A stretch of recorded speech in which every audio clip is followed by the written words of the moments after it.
On to our next story. Live streaming. Obviously, live streaming has been around for a long time. Twitch was founded as Justin TV in 2007, so nearly 20 years ago now. And back in 2014, it was acquired by Amazon. But lately, it seems live streaming is emerging as a way to stand out in a crowded creator economy. From MrBeast's star-studded live stream over Easter weekend that drew in 1 million people at once to this year's Coachella. Let's start with Coachella. So Coachella has been live streamed on YouTube since 2011, which is kind of wild to think about.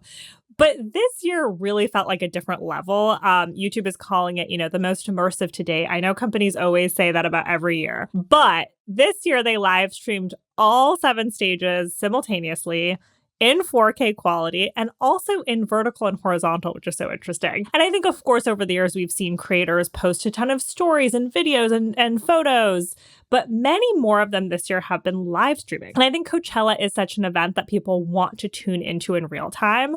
And that was also the approach headliner Justin Bieber took as well. I mean, he literally incorporated YouTube into the show. He pulled up old clips.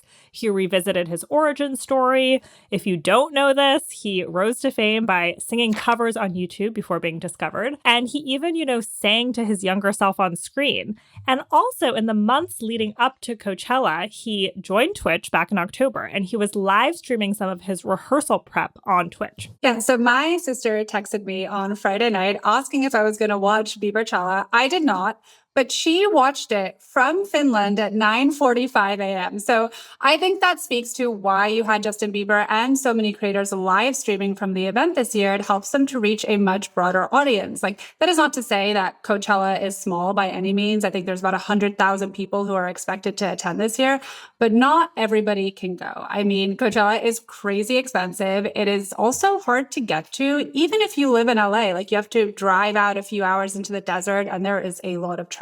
And live streaming really gives people the feeling that they're there experiencing something, much more so than seeing a bunch of photos and get ready with me videos or concert clips online, though of course people are watching those too. But I think the IRL streams kind of show the real behind the scenes of those big events. That you can see the chaos, the wind, the noise, the long lines, the dust. So for audiences, it gives them a lot more of that genuine experience of actually being there on the ground, much more so, again, than an edited short form video where you're often just seeing like the highlight reel or the best moments. But a bigger audience also has drawbacks. So take Bieber's performance, for example. You got the full experience, even if you were at home, and not everybody was impressed. So Entertainment Weekly had a lot of negative things to say. It headlined its article with Justin Bieber delivers sleepy Coachella performance, doom scrolls, and watches YouTube videos mid-show, which is, quite the headline. Honestly, I'm not totally surprised by this. Did you watch his Grammys performance? No, I didn't. So he showed up in boxers and basically just sang and played on his laptop the whole time. But I watched it and I felt very Justin Bieber-esque, at least for this moment. A lot of other people online loved the YouTube element and the ode to Justin's roots. And one user on Instagram wrote, "He's just like us for real." And another called it iconic. I have to say that I am way more on Team Justin on this one. Like, I think playing his old YouTube videos and singing to his younger self is just epic. And Coachella is the right place to do something like this, much more so than the Grammys, which just feels much more formal and serious and maybe not somewhere you should show up in your boxers. And it also helped him stand out amid all of the other performers who are at Coachella. They have a big show, they have costumes, you name it. And here we are, talking about Justin's kind of lo-fi performance. Totally. Okay, so I didn't tune in on the live stream. I was in Paris this weekend, which are some of the benefits of living in Europe, that you can just jet over for a weekend. But I was very into this overall, and I spent a lot of time watching clips and looking at the reactions and all of that. I mean, I think, as a former believer, Justin Bieber has been through so much as an artist. And I think I agree with a lot of the people online who said he's earned the right to do the performance this way. Sure. I mean, it felt very full circle, especially, when he sang to his younger self. The other thing that struck me, what you said, is it was so lo-fi, which was, the vibe of so many early videos on the internet, and even now too, to an extent. But at a time when so many artists put on a crazy show, right? Like I was at the Eras tour in Germany, which was like amazing and impressive and over the top. And like, obviously I paid to go there and flew there and all of that. So you want a show.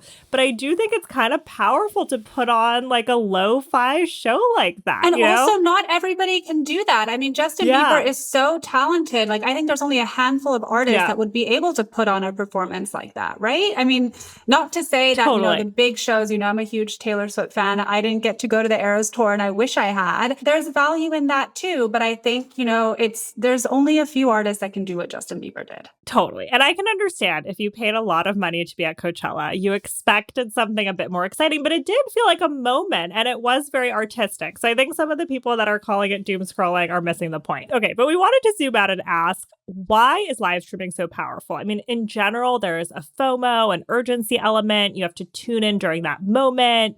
You know, anything can happen. And it's also just continuous time that someone spends with you. Another huge part of live streaming is the community. The fans talk to each other as much as they talk to the streamer. And again, that real-time element differentiates it from a standard kind of comment section on a TikTok or YouTube video. And this was full on display with Bieber's performance too. I mean, he asked the chat on YouTube live for what songs they wanted to hear and really made them feel part of the show. So even me watching the clips back, like even though I can see the live stream, I don't think it was the same experience as if I had tuned in live. Live streaming has been really popular for gaming. I think a big reason for that is because you can live stream yourself for many hours playing video games and people love watching people play video games. And then of course, there's so many opportunities to like react in the live chat and throughout. We talked at length last week about OpenAI's acquisition of tech podcast TBPN. There are several reasons why TBPN has become such a breakout success, and a major one is because they decided to live stream their show every day for 3 hours and then make it available later as a podcast, but they live streamed it both on YouTube and on X. This brings us to MrBeast. So he hosted a mega live stream on YouTube over Easter weekend, tapping 50 major streamers who competed to win, of course, because there always has to be competition and money involved, but they competed to win $1 million to give to their followers. You know, obviously the crossover effect was huge here, having all the streamers be able to, you know, put this out to their fans who are used to also tuning in live. So that brought in a lot of audiences, but even despite a holiday weekend, it did really well. And MrBeast also co-hosted the stream with iShowSpeed, who has become hugely popular, you know, over the past year or so. The stream was a huge success. I mean, it got over 84 million views within about a week or so of posting.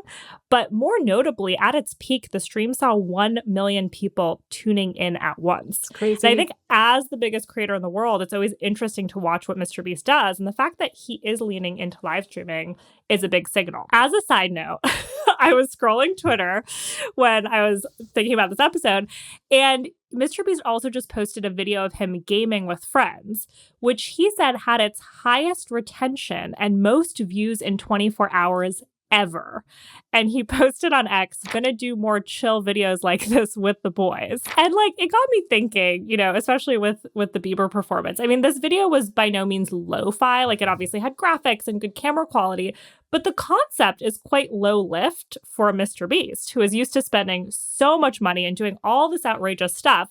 And a user responded to his tweet and said, "Da homies vibing and gaming is unbeatable. Would love to see more." And MrBeast said, "Sometimes it really be that simple." So the point of all this is that in a world of over-the-top, overly produced content and performances, sometimes like people just want something simple, and you gotta zag when everyone else is zigging to stand out. And even MrBeast, who ushered in arguably this whole era on YouTube, is going more lo-fi. So there you go. But I think that speaks to your point about community, right? I mean, there's one thing to watch a MrBeast video where he's giving away millions of dollars or doing some crazy stunt somewhere. It's another thing to kind of watch him, you know, gaming in his living room with friends. It makes you kind of feel like you're there. And I think a lot of people feel like MrBeast to some degree is their friend. And that kind of speaks to that aspect of the creator and audience relationship. But MrBeast isn't just live streaming. He's also been dabbling in live shopping recently. He's actually a perfect fit for that too, not just because he draws a crowd, but also because of those signature cash giveaways that he does. So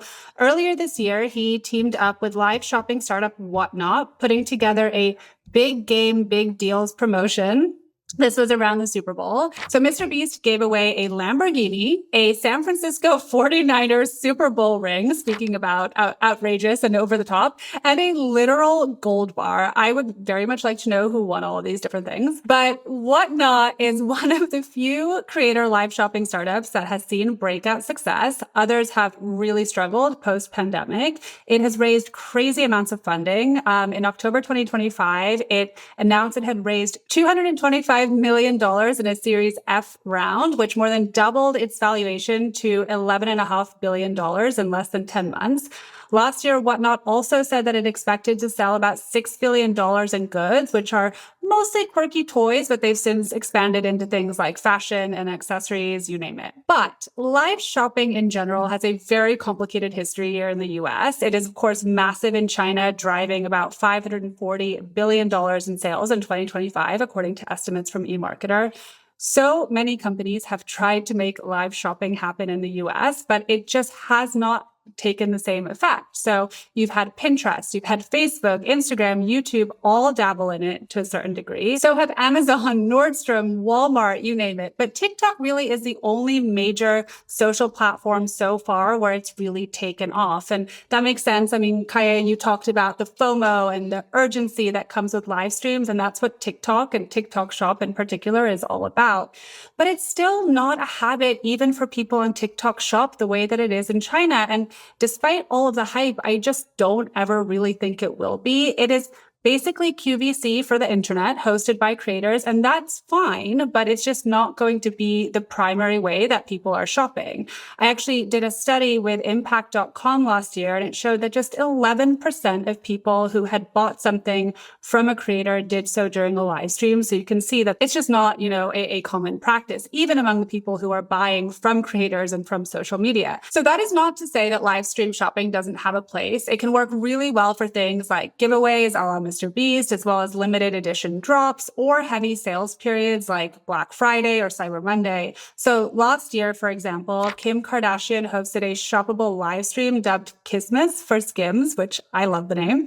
And overall, TikTok said that brands and sellers experienced 84% sales growth from live streams over Black Friday weekend compared to 2024 and generated about 1.6 billion views. Of course, we don't know where that 84% was growing from, so it's hard to say exactly how big it is. But then one thing that TikTok has done that has made it work so well on the platform is that it has allowed brands and creators to advertise across the service and promote their live streams and get people to click through immediately. They also provide the infrastructure, meaning inventory, shipping, and delivery for live shopping, which other social platforms just haven't done. But even then, most of the shopping and most of the sales that take place on TikTok Shop aren't happening through live streams. It's hard to find exact data on this, but I found a few third-party estimates, and all of them said that under 30% of sales from TikTok Shop came from live streaming.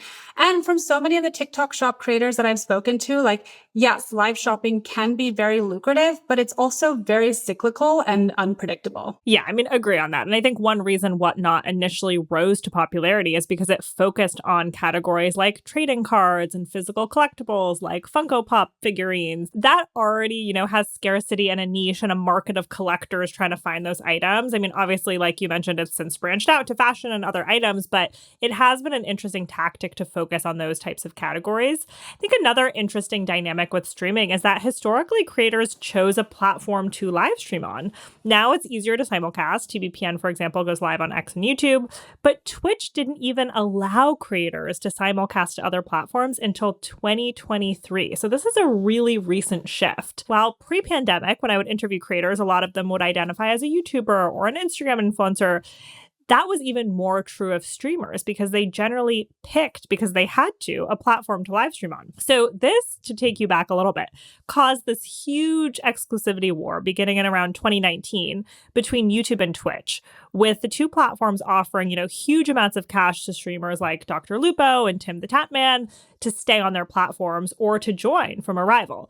Ninja was probably the most high-profile example. He got paid tens of millions to leave Twitch to go to Microsoft's Mixer, which then was defunct, and then he ended up going back to Twitch. But these exclusive deals eventually stopped, and they haven't come back when it comes to streaming.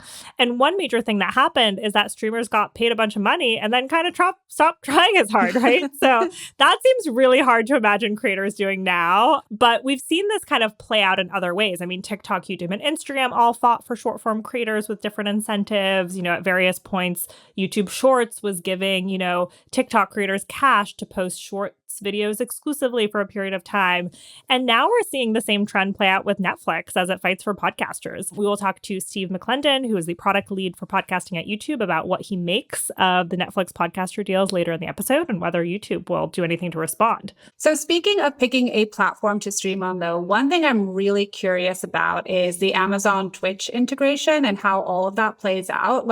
Yes, it's very interesting to see what the biggest creator in the world does, but Amazon is the world's largest retailer, and it sets the stage and the standard for what we expect from our shopping experiences. It is very hard for me to order from anywhere that doesn't offer a 2-day shipping or less now. And that's all because of Amazon. And like you said, Twitch is owned by Amazon. And in October, it finally launched shoppable live streams powered by Amazon ads. And Elf Cosmetics was the first partner. Elf is always one of the first to, try out many of these new shopping channels, but basically it's letting people buy its makeup directly in these streams. This also comes as Amazon has been making a bigger push into video ads more generally. It's been putting shoppable videos into Amazon Prime Video, for example, letting viewers shop those products that they're seeing on the screen. Twitch is obviously also another huge property for Amazon to monetize. And so point being, if Amazon is moving into this space, it is definitely one that is worth watching right now. Yeah, I mean, I'd be curious to see how they bring, creators into Amazon's ad strategy with Twitch more broadly. I mean, so many influencers have Amazon storefronts and affiliate codes, so it does feel like a little bit of a missed opportunity for them to not integrate Twitch more deeply. I mean, I think part of that has to do with kind of the risks and the downsides of live streaming. Yes, of which there are many. I think one big one, of course, is safety. I mean, do you remember back in 2019 when the Christchurch attacks in New Zealand were live streamed on Facebook? I think that spooked a lot of brands and people more generally, and brands have taken that with them as they've thought about their live streaming strategies, because anything can happen live and they have way less control over those experiences. That makes them more cautious. I mean, obviously the Christchurch attacks, I mean, that is a very different case than, say, a shoppable live stream that's filmed in a studio. But still, there's a lot of risk of, something happening that's out of a brand's control while they're hosting a live video like this. Yeah, and if you look at Twitch's business, I mean, it makes sense that they've had more success with paid subscriptions and other digital goods, such as giving, viewers and fans the ability to pay to send, animated emojis to stand out more in the chat. And that's a huge way both creators and Twitch make money, which is unlike many other platforms and creators that rely primarily on ads. So Twitch is also trying to bring in more brands and build out its ad business. And that's another reason why you see the closer integration with Amazon now. Yeah. And I think, on the brand side of things, it is not just the risk of someone saying or doing something wrong. What if the tech malfunctions in the middle of the live stream, and then what? I mean, it takes a lot of tech and infrastructure to get live streams to work. And I think that, more than brand safety at this point, is the biggest roadblock for brands. I mean, it requires so much effort. You have to make sure you have enough inventory. You also have to make sure that you're prepared for the potential influx in orders. You often have to find a partner to host it for you. And for a lot of brands, live stream shopping just isn't sustainable outside of a few special events a year. So take Orca, for example. I mean, they were originally a live shopping company that worked very closely with TikTok. I mean, they recently merged with another agency called Sapphire Studios. And I think on the one hand, this shows that there's growing interest from brands for live shopping, but it also shows that it's probably not sustainable as a business on its own. I mean, brands are now looking at live shopping as part of their broader commerce strategies rather than a primary or a singular sales channel. And so being able to offer all of those services like Orca and Sapphire Studios are doing now under one roof is probably a better route to go. There's also just this bigger question of how sustainable live streaming is for creators over the long term. I mean, it could be potentially bad for live stream focused platforms like Twitch. I mean, YouTube obviously has live streaming, but it has so many other kind of parts of its business, whereas Twitch is really live streaming focused,